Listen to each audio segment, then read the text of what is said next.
بسم الله الرحمن الرحيم والصلاة والسلام على أشرف الأنبياء والمرسلين سيدنا ونبينا Muhammad وعلى آله وصحبه أجمعين.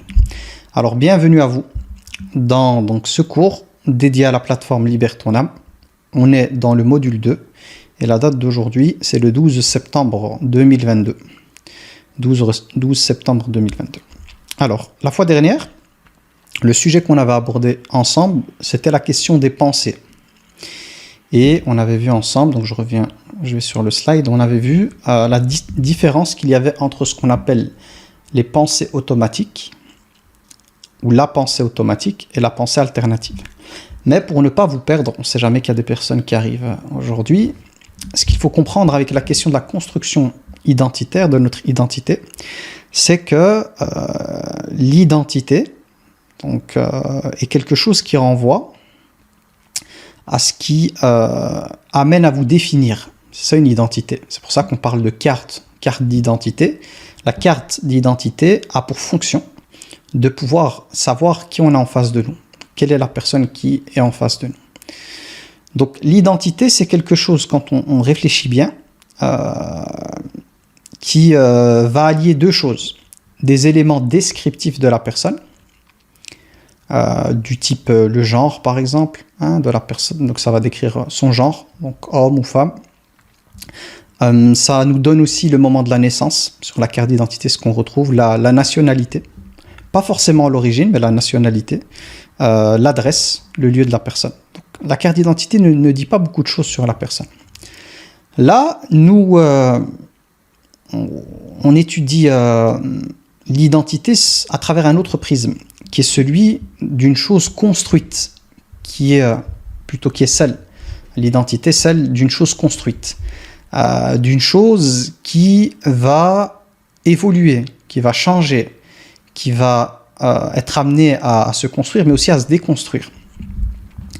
Et une autre chose à avoir en tête, c'est que l'identité, comme je l'ai expliqué dans les cours précédents, elle va différer à l'extérieur.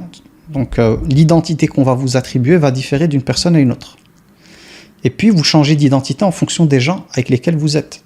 Des fois, vous êtes considéré comme la sœur de, ou le frère de, ou le père de, ou le fils, ou le petit-fils, ou le neveu, ou la tante, ou l'oncle, ou le cousin, ou la cousine. Donc ce qu'il faut comprendre, c'est que la question identitaire est quelque chose qui va dépendre de l'endroit où on se trouve. Par exemple, ici, on pourrait, en termes d'identité, classer les gens au niveau de leur identité de genre. Donc, les femmes d'un côté et les hommes. Dire les femmes et dire les hommes, c'est une part de notre identité.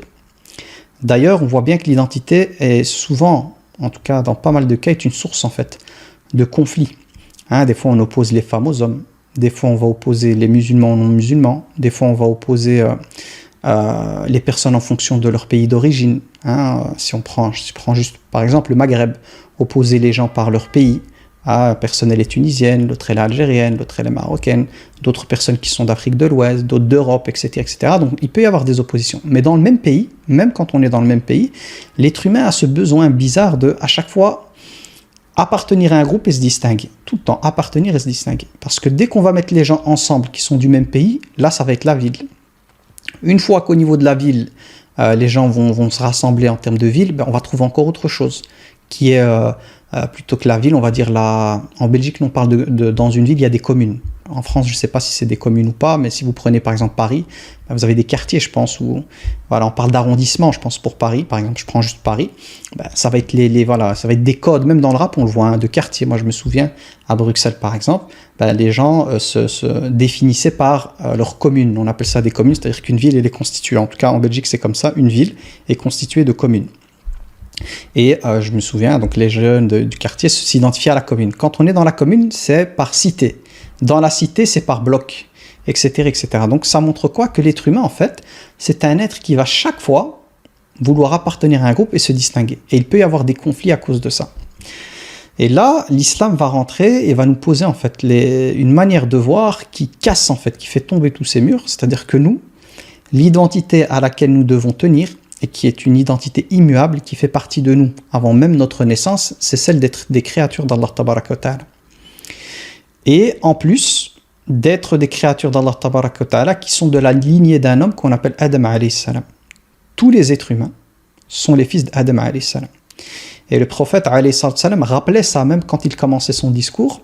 Il rappelait, et il y a des versets corans qui parlent de ça, qu'il a créé tous ces êtres humains à partir d'une seule âme, qui est Adam alayhi salam, de laquelle il a sorti son épouse, et c'est de ces deux personnes-là que les êtres humains, en fait, les ethnies sont apparues. Pourquoi ? Parce qu'il faut savoir qu'à l'époque du prophète alayhi salam, les gens se positionnaient au niveau de leur identité par rapport à leur tribu. Hein, les Bani Intel, les Bani Intel. Donc cette question d'identité, elle existait déjà. Elle a toujours existé, hein, mais on la retrouve en fait. Dans la biographie du prophète alayhi salam, on voit vraiment ces clans. Hein, par exemple, le fait de ne pas suivre le prophète alayhi salam parce qu'il faisait partie des Bani Hashim, des descendants de Hashim. On retrouve ça, c'est un Bani Hashim, alors que d'autres étaient d'autres clans. Et il y avait ce côté d'orgueil en fait. Ce côté il y avait leur ego, l'ego de ces gens-là à l'époque était lié en fait à leur ascendant.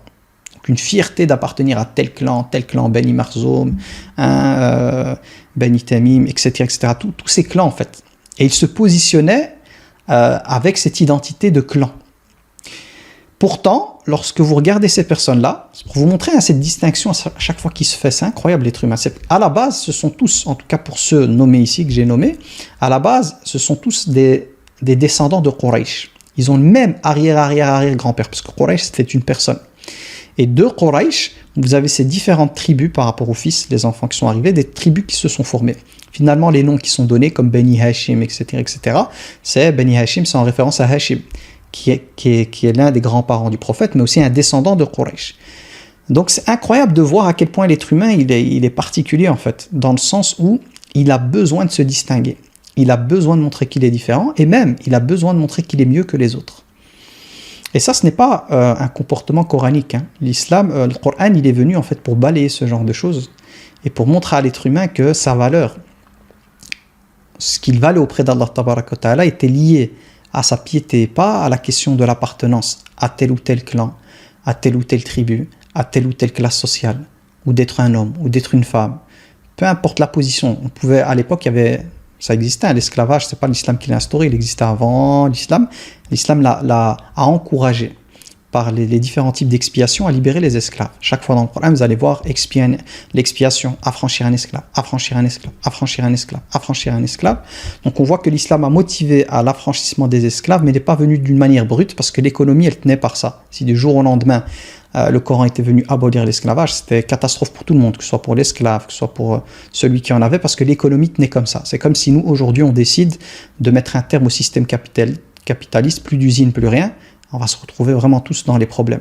Donc ce qui se passe, c'est qu'il doit y avoir une transition. Les choses doivent se faire progressivement. Et c'était le but en fait.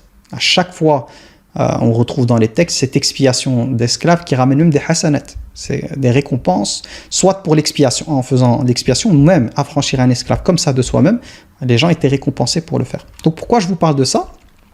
C'est pour vous montrer que cette question d'identité, en tout cas à l'époque, elle tenait sur certaines bases. D'ailleurs, on la voit en France, si on prend la France comme exemple, les grandes tensions qu'on a et véhiculées aussi par les médias, c'est la question de l'identité.